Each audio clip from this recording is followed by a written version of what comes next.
পাকিস্তান জানে তারা হারবে, তাই ভারতের বিপক্ষে ম্যাচ বর্জনের সিদ্ধান্ত। ঠিক এমনটাই মন্তব্য করলেন ভারতের সাবেক ক্রিকেটার ও রাজ্যসভার সাংসদ কীর্তি আজাদ। 2026 টি-20 বিশ্বকাপে ভারতের বিপক্ষে গ্রুপ পর্বের ম্যাচ না খেলার সিদ্ধান্ত পাকিস্তানের। সেটিকে ঘিরে তীব্র প্রতিক্রিয়া দেখা দিয়েছে ক্রিকেট ও রাজনৈতিক মহলে।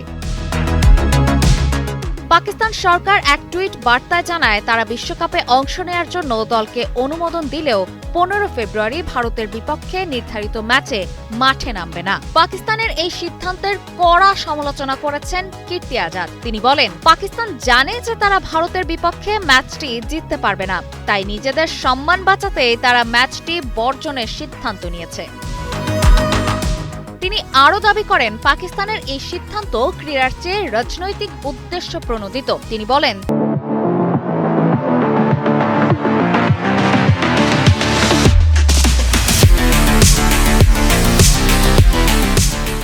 2025 সালে পেহেলগামে সন্ত্রাসী হামলার পর ভারত যদি বিশ্বকাপ থেকে সরে দাঁড়াতো, তাহলে আন্তর্জাতিক মহলে সন্ত্রাসবাদের বিরুদ্ধে একটি শক্তিশালী বার্তা যেত এবং পাকিস্তানকে সবচেয়ে বড় সন্ত্রাসবাদী রাষ্ট্র হিসেবে চিহ্নিত করা যেত।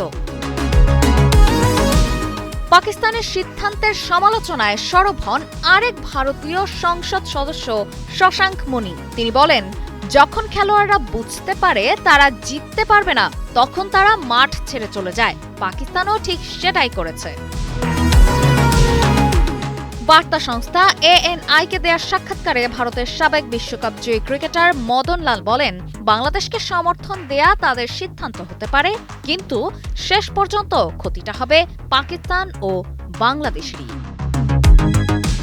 ICC জানায়, বিশ্বকাপের মূল উদ্দেশ্য হল সব দল নির্ধারিত নিয়ম মেনে খেলবে, নির্বাচিত ম্যাচ বর্জন, ক্রিকেটের চেতনা ও দর্শকদের স্বার্থের পরিপন্থী এবং এতে টুর্নামেন্টের ক্ষতি হয়। অপর্ণা বর্ষা, কালের কণ্ঠ।